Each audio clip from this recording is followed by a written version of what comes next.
whakaala whalahia tuhane he tau tōru tau wala tala te tupu ke lata ia mo ia whewhinei. Whakamua toko fitu i tangata New Zealand ko i loa ai ko moa ai ke ngā ko visi hong fulmahiva mai he tau kumikumianga i neawhi. Ko mana ia asi whakangahua i hatakianga vehanga wha lockdown ke lata mo New Zealand katoa ke he tōlu e aho.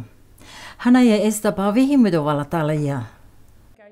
Koe Pauli ne pōne langona ai e whakamatalaanga he palemia ha New Zealand ko lilifu ko Jacinda Ardern hanga auia ke he taha e tangata i o kalana ko moa ki ngā ngāo ko visi hong fulmahiva.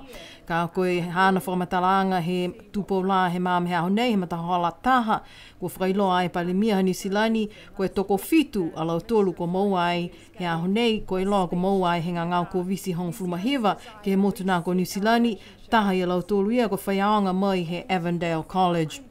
Ko whiwilianga ke kamata whakangahua e wahenga wha lockdown kamata he ine pō he taha e minuta ke ta e matahola hongflumaua he tulato pō ke he tolu e aho ki New Zealand katoa ka ama mna ki ao kalana mo Coromandel ke watu ai ke fitu e aho ke wahenga wha lockdown. Ine pō whoki ko iloa ai e taha whakailoanga mai he palemia ko lilifu ko Dalton Tangilangi ke whakamawhana atu ai ke lau tōle te tangata Niuene na nofu i New Zealand mo atu ki Okalana ke muitua ke tau hata ki anga nei mo i tū mau ke muitua ke tau whakakoanga tunga whamahani ka whakangahua ki ai wahanga wha lockdown. Pehea ia ke mai longa e tau hata ki anga nei hako tau tangata whoki he motu ko watu ki New Zealand mo i amanaki ke liliu mai ai ke he motu e tau ngahui mua. Tuko atu whoki hana tau manatu ki alau tōle tau matakainanga he motu ne kua watu ai ha koe tau whahe malolo sino. Koe maama he aho i neawhi i loa ai toko ua fulu e pāsese kua watu ai ki New Zealand, toko ua e muke muke, toko ono e tau whanau i kiki mo e toko hongfulu maua e tau tangata lalahi. Whalu i alau tōlu nei koe tau whanau mo e tau mokopuna he lilifu ko Richard Hipper, si pihia whoki mo e whalu tau peseni tātu ai ha koe tau puakianga he tau e ke kafo. I loa mai whoki he mga whaoa he lilifu ko Richard Hipper i New Zealand, ko kautu e tau ihi hana he Portuloto whahi tau pukamole ke whalinga ngā Auckland City Hospital. Kai loa ngai e puhala ke nofua ia ke tau lewekianga he tau e ke kafo, ato liua i ke he malolo tunga whakamua.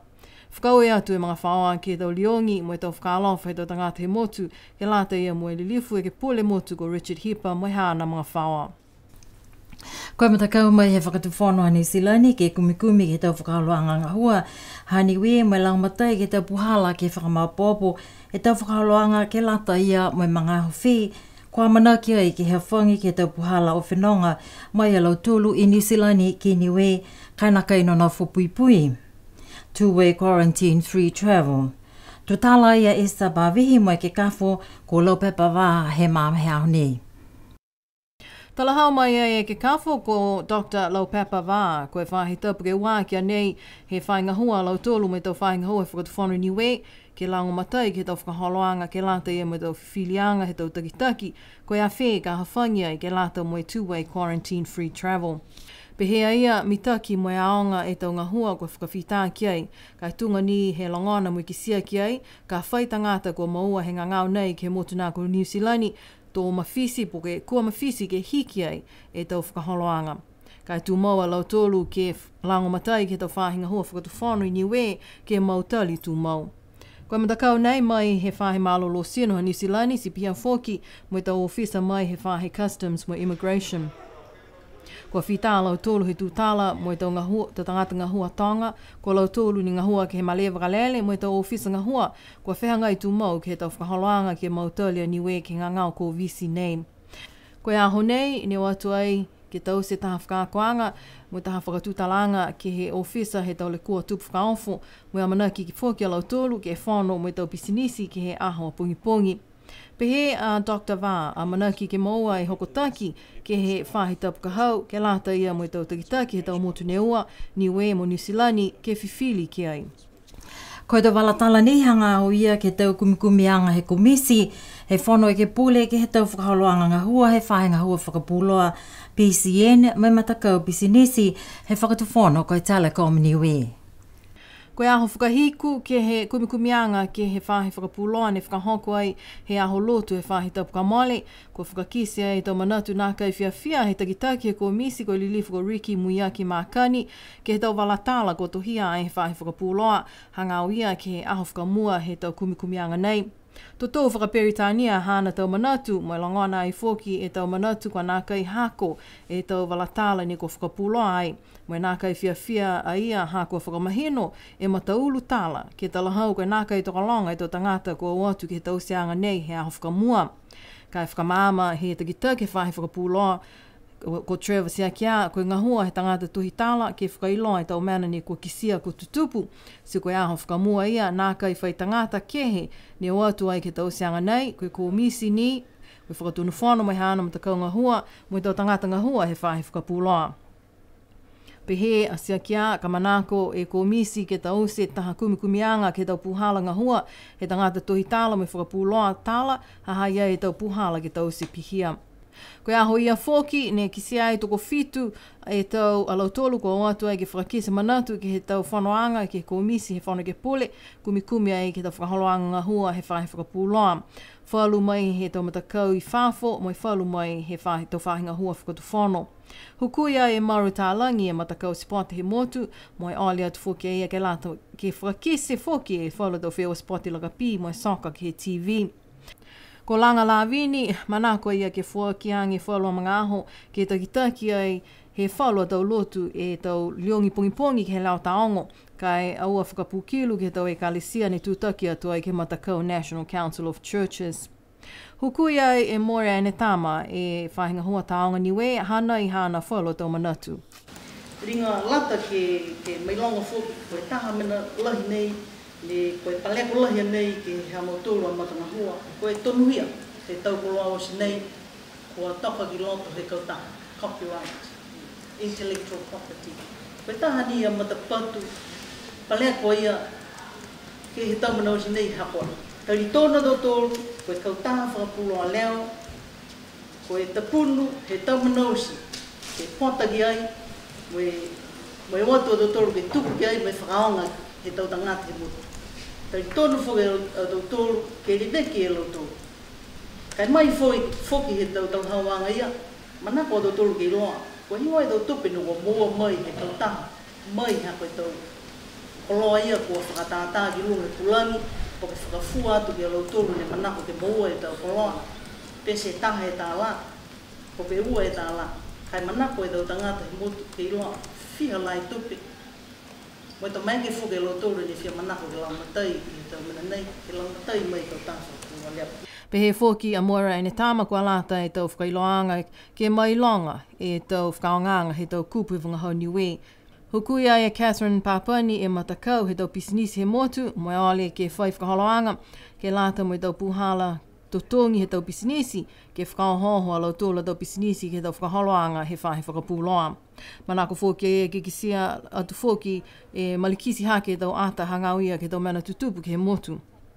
Whakakisi manatu a Ame Laufoli mai he ofisa he takatakai motu, mai ole tupi atu ai ke whakatuwhano ke lata ia mo tau whakaholoanga pui pui he tau manu mo tau akau fofokaina.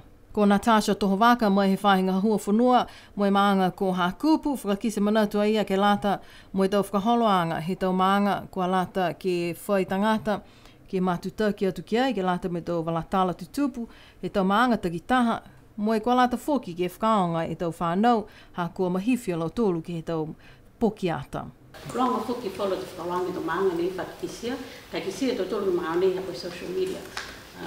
Nen kua lata he whainga hua foki ni ke whai village correspondent ha, ke mai ke tō tangata he tō maanga ke matutaki ke PCN, mai ke tapua ke tō whakawanga ia. Kisia tō tōru foki ke he tau whanau aonga, lai te whia lo tōru ke tau se pieni ke amo tōru mango atuki ke tālanga e tō ata ki whanga, ke whalo te whalango tau se mo tōru ke tō mga whamori. Si taha pala ni mai ke tapua ke tō anu whamutu, tō ngaru whamutu ke tō tōra mutu. Si tinga lata whapinga ki se te lois taha mena ki hia. Ka kano hako e mena na lahi ka hae tō whakaloanga pihindi, ne shea he tau mamatua ki tau whanau. Uka whalata ka whana hai tangata ki aori, uka mana he tau traditional knowledge ki tau mamatua, kai muka ka aori he tau whanau. O Nicola Puhaki ni hukuia ia e whahe whakaako tama. Manako ia ke liua ki mai whalu he tau whakaholoanga ke lata ia mo tau whanau aonga ke tau whakaholoanga he whahe whakapuloa. Kai mai longa e fuki e tuanga nā kai mitaki, pui nā kai hahanga mitaki ke he tau tupe maua he whahe whakapuloa. Nā kai whai tupe fuki ni e mtakau he whahe whakaako tama, kai manako lahi ke whakahori mua e tau whakaholoanga pia. Koe tā whakaloanga whakamua, nā kai loa e ko manat na imteo le whakaloanga Susie's World. Koe whakamutapata whakaloanga ia ke tau whanau. He tau se he motu nā ko New Zealand si ko whakaloanga ia. Kehe tau whakaloanga na tau ne tau si tau whakakoanga kehe. Ke lata ni me tau whanau ni hoko ia. Manako whoki ke whai, koe maekina e ke whai whakaloanga pihia.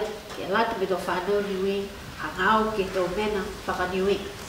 Ke tau whakarohanga tunga e Sayene, Mefe, like short programs, like 5-minute programs, tunga pe whakatai hake. Tau se whewhe taki, whihe wala loku ka tuki a kai, he taki he whihe wala tau. Whana wala tahau loi, e tau whakakoanga niwea ia, me tau whakakoanga numera, ka whakatai ia whamemwani. Ko tō maisi tālangi, manako whokia ia ke kisia kua whai whakaholoanga po he tau scholarship ke lata ia me tō whanau whakaako ke o atu ai ke he tau mutu kehe ke whakaako ai ke he whahi whakapuloa tāla. Ka maama he aho nei, kua kamata ai e tau kumikumianga ke he matakau Telecom Niue. Whakalataha atu ai e ko misi, pihia me whakatonu whanu me hana matakau ngahua. Koe tau takitaki ha Telecom, koe takitaki he board ko Avi Rubin, koe takitaki whahi ngahua ko Brett Collier. Hahai ai fōki whalua tau tangata ngahua, tau takitaki tau whahi ngahua ha Telecom ko Dimitri Viliamu, Roy Pavihi, Salamarina Ikitule, mō hana nuku panga. Hai ai fōki e whalua tau tangata ko o atu ke whanonongo tunga i e mani whakos manawa lui, koe takitaki he matakau internet maka neti New Zealand, mō e matakau ka niui niue. Whangofulu e minute ne whamatala ai Avi Rubin o Brett Collier, whala ai tau whakaholoanga ngahua he matakau ko Telecom Niue. Tala hau ai fōki koe anu se awawhi, ne whai whakamole he tau takitaha ke tutongia ki ai e tolunga fulu ta tangata ngahua ki he kautaha nei. Pehea Brett Collier, koe ngahua makimaki ke le veki mo takitaki ke kautaha pisinisi nei he whakatuwhano, ne kua whātāwili ai ua ke 3 miliona tā la, he taha i tau mai he whātau e kua mole. Pehea ia, koe laulahi he tau ngahua Telecom, fua ai he tau tangata niwe ne ngahua mo takitaki ai ke tau whahi ngahua ke he kehe he matakau nei, tunga Dimitri Viliamu, Roy Pavihi mo Salamarina Ikitule. Pehe a Brett Collier, loa e hala ni o mai ai. Moe longa fōki tau whakakoanga kua maua. Si ono tua fōki ki mua, loa ngai e hala ke he tau munuina ki mua. Huhua atu ai e ke pule ha alofu tuke lau, li lifu ko vainga tuku i tonga. Koe hane nā kai wha maua ai to hokotaki, mo tau whasiwhasianga tope ha Telecom ke he whono ke pule, tali mai he tau uawhi hongfuma 5. Tali ai he takitaki he board ko Avi Rubin, koe mui tua nia lau tolu ke tau whakatokaanga, ke tau matafukutu whanunga hua halau tolu. Koe tau hokotaki osi, tuku atu ai ke he iki pule, moi ka peneta. Koe whikau he iki pule aia, ke tuku atu ai tau hokotaki nei ke he whanu ke pule. Amanaki ke matutaki ke he aho whakahiku, he tau whakatutalanga ke he kautaha Telecom, he aho pungi, mo e tau whakapuloa atu whoki e tau manatu whakakisi he tau tangata ke he kautaha Telecom. Tahe tangata vili ke he maanga ko Lofitonga, ko Carol Edwards, ko whakakisi hana ta manatu nā kai whiawhia ha koe whiwhilianga, he takitaki he tau vilianga ko Darren Tohovaka, ha kua nakaitalia hana tuhi whakatū tangata vili ke lata ia me tau vili takitaki maanga. I loa e ta maho nei, kua tuku atua e tuhi ole nei ke he whakawhilianga. Hane e do walatala ia. Tala hau mai a Carol Edwards, kua whita whokia ia he tohi atu ai ke takitaki he matakau pulinga hua. Si pihia ke he hukui takitaki ulu whakatonu he pataanga te whainga hua mai tau tangata ke he whakakese hana tau manatu nā kai whiawhia ke whiwhilianga nei. Pehea ia kua whakailoange takitaki tau wilianga nā kai talia hana tohi whakatū tangata wili ha kua nā kai nofua ia he motu he tau ngāho nei. Whakamahino ke he tau matu whakatu whano New Assembly Act tau tahe a whihiwa siau he ono fulma ono. Kumia atua BCN News ke he loea ko tungia si ane holo, ko ia foki ko e takitaki he tau wilianga he taha mga hala. Si pehea ia ka tū e hingoa he tangata ke he pepa vili he maanga, ko a tā ina ia ke tūku hana hingoa ke eke mo taha tangata vili. Talahau mai a Darren Tohowaka ke BCN News he whahita puka male, nā kai mai ke ia ke whakakisa manautu ke tau mga aho nei, ha kua hoko atu tuai e whikau nei ke whakawhilianga lahi. Pehea Carol Edwards nā kai whiawhia ia ke whiwhilianga nei, ha ko ia koe tangata nofo mo ngā hua ke he motu, koe whinatu whakakua ia ki New Zealand kai tō liu mai. Toko wafu matolu e mtakau ne whitoku ai ki tau wheua soka, ne whakahoku ai ki he awhaiumu kwa male. Ne hawhangi ai he pale mia ko le lifu ko Dalton Tangelangi, e tau whakaholoanga nei mai aho, pia foki ke tau whitoko ke lata ia mo tau wheua nei. Ka mata e tau wheua pile soka ke he tau wheua whiawhia he tau whanau ono ke he walu e tau mui, ko whitoka e matakau ha alofi mo e matakau niwe. Hanei e tau ala mai tau wheua sipote soka ne whakahoko e whahi tau pui kwa male, ke lata e mo lau tolu e tau matakau iki, mixed juniors, toko walu e matakau ne whetoko ki ai, kai toka ni ke matakau ha alofi taha, tua ai a ha kupu la kepa, mo e tūtolu ai a Avaseli. Ke lata ia mo e tau matakau la lahi, ke lata mo e tau whiwhine, toko lima e matakau ne whetoko ki ai, kai malolo lahi e matakau he tau whiwhine hawa ia, kau tua e lau tolu, tua e matakau he tau whiwhine ha alofi, mo e tūtolu ai e matakau ha tuapa. Ke lata ia mo e tau tangata tāne, toko hongo fulu e matakau ne whetoko ki ai, kai tōta he makaka he tau tangata tāne mai he maanga ko waia, kua mua ai e matakau waia taha, tuua e matakau waia ua, mo tūtolu ai e matakau ha mutalau. Ke whakaosia ki hatu tūlu da wala tala tutupu ke lata ia mo ia whiawhinei, ne whakahoko e fōki tau whetoko, hoka tau ke tau matakau e tau whiwhine he motu ke he awhaiumu ko male. Mai ia lau tūlu toko hongo fulmaono ko mua te makaka ke tau whiua hoka tau he tau whiwhine. Ne whetoko ai ki he whakausianga a Palahe Moka Kalauni mo ina talaisi. Mo e kautua ia Palahe Moka Kalauni ko inu mela taha ia ke he tau whiwhine hoka tau he motu he tau uawhe uafurumataha nei. Si pehena hatu tūlu do wala tala tutupu ke lata ia mo ia whiwhinei, no wha mui munui nei pō.